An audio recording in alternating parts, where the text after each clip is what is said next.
everyone and welcome to my YouTube channel Lead Your Life. Myself Dr. Monica Gupta and I am third generation homeopath of my family working as medical officer under Bihar government, and also I am practicing homeopathy for more than 15 years.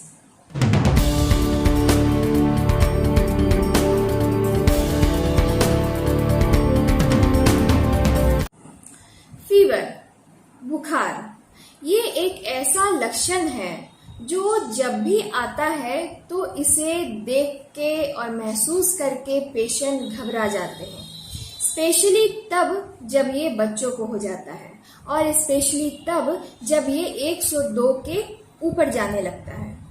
तो बुखार जो है ये कोई बीमारी नहीं है, ये कोई डिजीज नहीं है, ये लक्षण है, एक सिम्टम है। तो ये जो सिम्टम है बुखार, ये दर्शाता है कि आपका जो इम्यून सिस्टम के अंतर्गत जो सेल्स आते हैं, यानी प्रतिरोधक क्षमता जो आपके शरीर की है वो अच्छे से काम कर रही है और जो भी बैक्टीरिया, वायरस, जो भी इन्फेक्शन आपके अंदर गया है उसके प्रति वो एक्शन कर रही है, उसे रोकथाम करने की कोशिश में लगी है और जिसके वजह से ही ये फीवर रिएक्शन के रूप में बाहर आपको दिखाई पड़ता है। तो इस रिएक्शन को रोक देने से बहुत सारी जो प्रतिक्रियाएं हैं शरीर की वो रुक जा सकती हैं, स्लो हो जा सकती हैं। लेकिन इतने बातों को पेशेंट को आपको समझा पाना थोड़ा कठिन होता है। लेकिन ऐसे वक्त में जब फीवर बढ़ गया है और पेशेंट अनकंफर्टेबल महसूस कर रहा है, वैसे कंडीशन में फीवर को कंट्रोल करना जरूरी भी होता है। तो आइए इन्हीं सब बातों को समझते हैं इस वीडियो में कि बुखार क्या होता है, इसके क्या क्या लक्षण होते हैं और इसके होने के क्या कारण होते हैं। आइए वीडियो को शुरू करते हैं।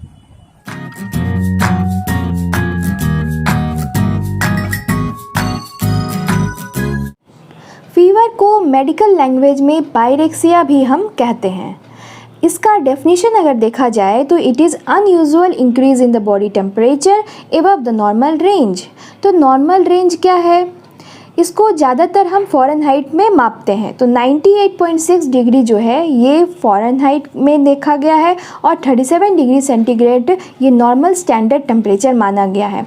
अगर 1 डिग्री या 2 डिग्री जितना भी डिग्री इंक्रीज़ होता है टेम्परेचर तो हम इसे फीवर कहते हैं। जो मेंस्ट्रुएट करती हैं उनका बॉडी का टेम्परेचर बिफोर ओवुलेशन 2 वीक तक कम रहता है and it rises by about 1 degree Fahrenheit with the ovulation. जब ओवुलेशन होता है उनका तो उनका बॉडी का टेम्परेचर 1 डिग्री फ़ारेनहाइट बढ़ जाता है और ये जब तक वो मेंस्ट्रुएट करती रहती हैं 3 या 4 या 5 दिन तक, उतने दिन तक उनके बॉडी का टेम्परेचर 1 डिग्री फ़ारेनहाइट बढ़ा रहता है।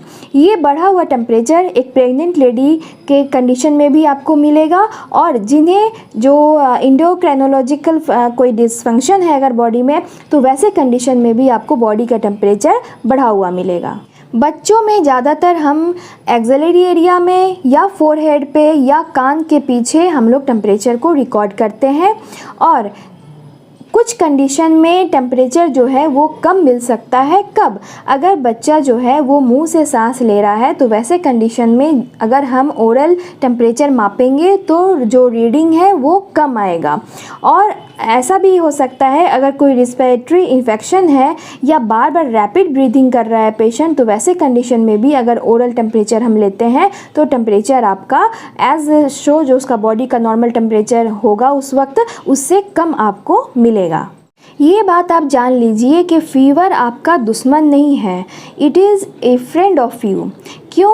ये फ्रेंड इसीलिए है क्योंकि ये आपके ब्लड सप्लाई जहाँ पे डैमेज्ड साइट है आपका, वहाँ पे अपने इम्यून सेल्स को भेजता है और वहाँ पर एंटीबॉडी का निर्माण करता है, वहाँ पे हीलिंग प्रोसेस को प्रोसीड करता है।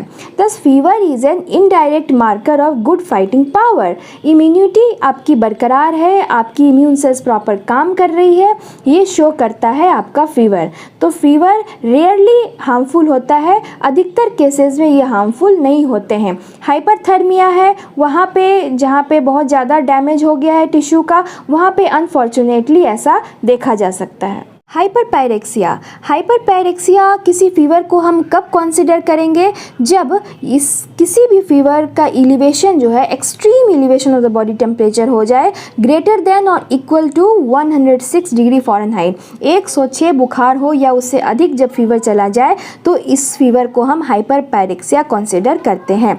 ये एक इमरजेंसी, मेडिकल इमरजेंसी है जिसे आप घर पे रख के मैनेज नहीं कर सकते हैं। ये जो है ये हाइपरथर्मिया से अलग होता है, क्योंकि इसमें जो बॉडी का टेम्परेचर है ये बहुत ज़्यादा थर्मो रेगुलेटरी जो आपका सेट पॉइंट बॉडी सेट करता है हाइपोथैलेमस के द्वारा, इसको डैमेज करता है और due to excessive heat production, बहुत ज़्यादा हीट प्रोडक्शन होने लगता है शरीर में।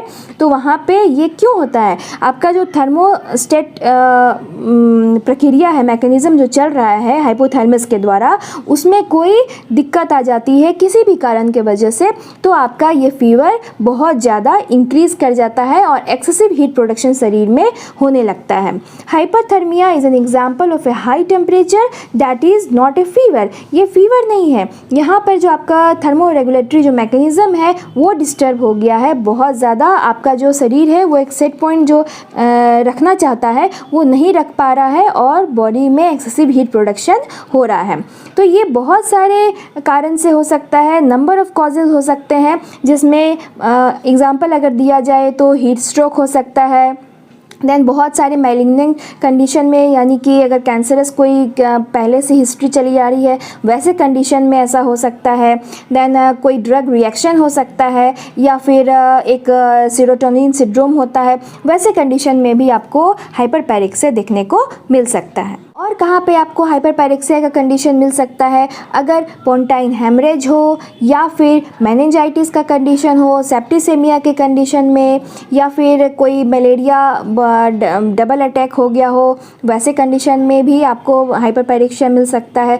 सेरिब्रल मलेरिया के कंडीशन में ज़्यादातर हाइपरपायरेक्सिया नज़र आता है। और मैलिग्नेंट कंडीशंस तो मैंने आपको बता ही दिया, ज़्यादातर हीट स्ट्रोक जब होता है तो वैसे कंडीशन में भी हाइपरपायरेक्सिया ही नज़र आता है।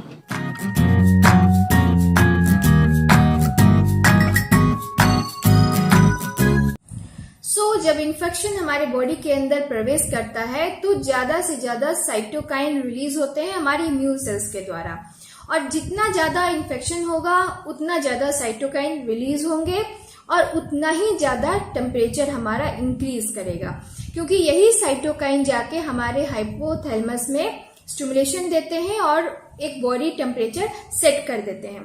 फॉर एग्जाम्पल बैक्टीरिया जो है ये इसका क्या है, ये हमारे ब्लड के थ्रू स्लोली स्प्रेड करता है, धीरे धीरे स्प्रेड करता है और किसी ऑर्गन को जाके वहां पे सेटल कर जाता है।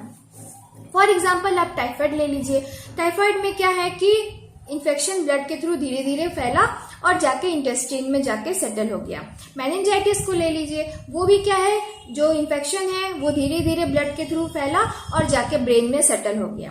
तो ये इन सब प्रक्रिया में क्या है कि समय लगता है, और ये जो इन्फेक्शन स्प्रेड हो रहा है इसमें जो वक्त लग रहा है, इस दौरान क्या है कि हमारा बॉडी रियलाइज करता है डैमेज को कि कितना डैमेज हुआ, और ये इंफॉर्मेशन हमारे ब्रेन को, हाइपोथैलेमस को जाती है और हाइपोथैलेमस हमारा एक टेम्परेचर सेट कर देता है जो हमारे नॉर्मल स्टैंडर्ड टेम्परेचर से ज्यादा होता है, जिसे ही हम फीवर कहते हैं। तो ये जनरल वे में मैंने आपको पैथोफिजियोलॉजी बताया। नेक्स्ट वीडियो में फीवर का जो पैथोफिजियोलॉजी है वो कैसे होता है, कैसे हमारा हाइपोथैलेमस को इन्फॉर्मेशन जाता है और हाइपोथैलेमस कैसे वर्क करता है, इसके बारे में डिटेल में मैं बताऊंगी नेक्स्ट वीडियो में। अब मैं समझाती हूँ कि और क्या क्या कॉज होते हैं फीवर के होने के।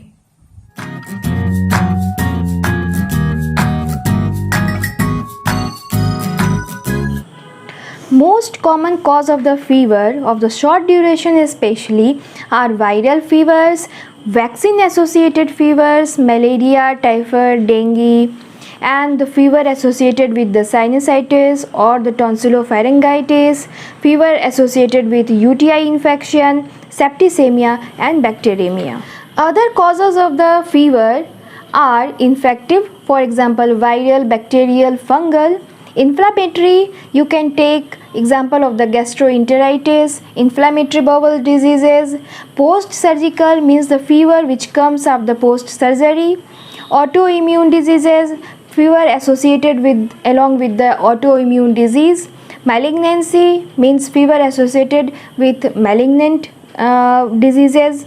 Upper respiratory tract infection, lower respiratory tract infection, pneumonia, tuberculosis. Fever with the typhoid, malaria, dengue, chikungunya, UTI infection, fever with genitourinary tract infection, fever with the pelvic inflammatory disease, fever with rash. Some fever are without rash and some fever are with rash. You can take example of meningococcal infection or pneumococcal infection. There may occur the fever with the hepatitis, and rheumatic diseases means fever associated or along with the joint pain. Some fever are, for example, due to the tissue injury from non-infectious cause such as autoimmune disorders or malignancy.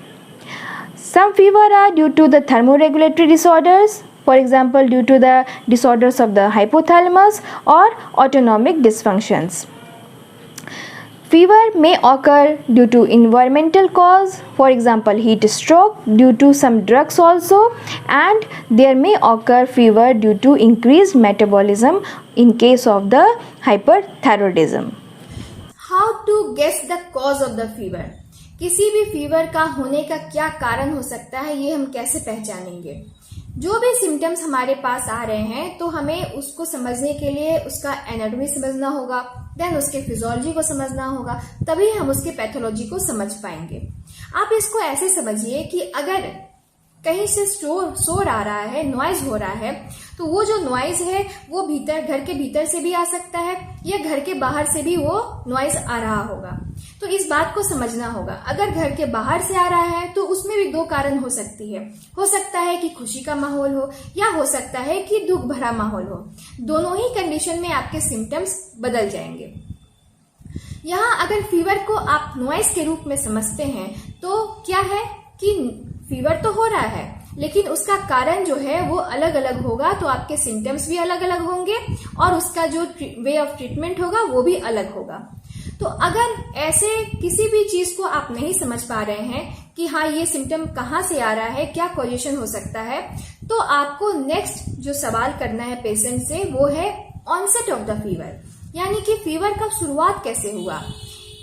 क्या ये high grade fever से ही start हुआ इसका, यानी onset उसका high grade fever ही था, या moderate fever से स्टार्ट हुआ। अगर वो फीवर हाई ग्रेड फीवर से स्टार्ट हो रहा होता है या हो रहा होगा तो उसमें क्या हो, आप किस तरह के इन्फेक्शन आप समझ पाएंगे। आप समझ पाएंगे कि ये जो इन्फेक्शन है ये वायरल हो सकता है, मलेरियल इन्फेक्शन हो सकता है या फिर बैक्टीरियल भी हो सकता है, और नॉन इन्फेक्टिव भी कभी कभी ऐसे इन्फेक्शंस होते हैं। देन अगर जो ऑनसेट है वो मॉडरेटली अगर वो इंक्रीज किया है तो वहां पे जो इन्फेक्शन होगा वो हो सकता है कि जो होस्ट है उसका अपना इम्यून पावर बहुत ज्यादा वीक है जिसके वजह से ऐसा हुआ है, या फिर हो सकता है कि कोई सा एक्यूट इन्फेक्शन हो उसे। तो इन सब कारण को समझने के बाद आगे का प्रोसेस हम डिसाइड करेंगे।